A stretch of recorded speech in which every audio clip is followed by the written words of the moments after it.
Me imagino que alguna vez habrás visto lo que pasa con las hormigas cuando alguien les patea el hormiguero, ¿verdad? Y se las ve desorientadas, corriendo en distintas direcciones y pasando unas por sobre las otras. Y bueno, más o menos así andamos nosotros con todo lo que está pasando aquí mismo, en nuestro mundo. Y sobre todo por la velocidad a la que suceden las cosas, que no nos dan tiempo a entender lo que acaba de suceder cuando ya está llegando algo nuevo. Y de ahí que la confusión se apodere de nosotros despiadadamente. Yo no sé si estarás al tanto de esto que te voy a contar ahora, pero por las dudas te aclaro que esto es de dominio público. Tú te das una idea de la confusión que está generando en el mundo la enorme cantidad de iglesias que están cerrando sus puertas por falta de feligreses, más los pequeños templos que aparecen diariamente por todos lados como esquirlas, procedentes de la detonación de las viejas instituciones, las cuales, parecen haberse quedado sin respuestas que satisfagan ni siquiera a sus propios fieles. Y entre tanta confusión, el universo, que aparece como el sustituto natural de Dios. Porque no sé si te habías dado cuenta, pero el nuevo nombre de Dios es universo. ¿Sí? Antes le pedíamos a Dios, pero ahora hay que pedirle al universo. Y yo no quiero decir con esto que antes las cosas estaban bien y que ahora estén mal, pero por favor, quienes estén manipulando todo esto, tengan un poco de consideración y no le den un giro tan violento al timón sin dejarnos al menos, algo de dónde agarrarnos, porque de seguir así, con el universo reemplazando a Dios, en cualquier momento empezaremos a ver como aquellos mismos que nunca faltaban los domingos a misa por la mañana, ahora empezarán a hacer cola desde tempranito para entrar en el observatorio de la ciudad.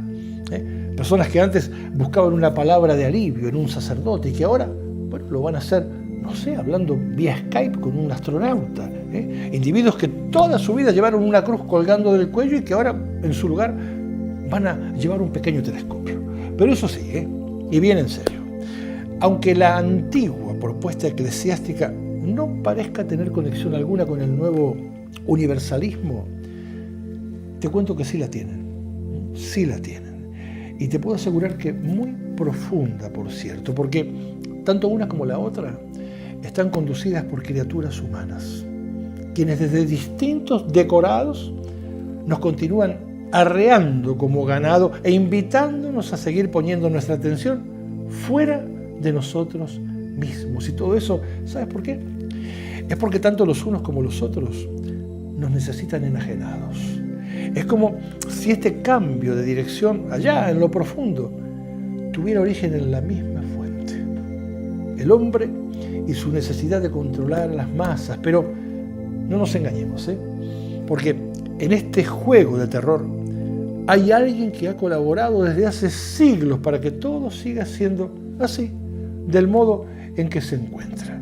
Y se trata de la misma criatura humana, la cual desde hace muchos siglos se ha decidido a dejar de pensar por sí misma, para, de ese modo poder justificar no tener que hacer absolutamente nada más que creer, como si con eso fuera suficiente. Un delirio total.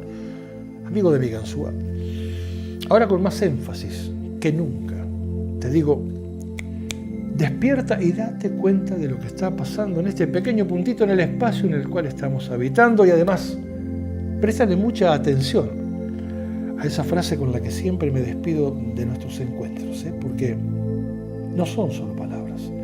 Esa frase con la que siempre te recuerdo que el único secreto es que o te iluminas tú o no te ilumina nadie. Nadie.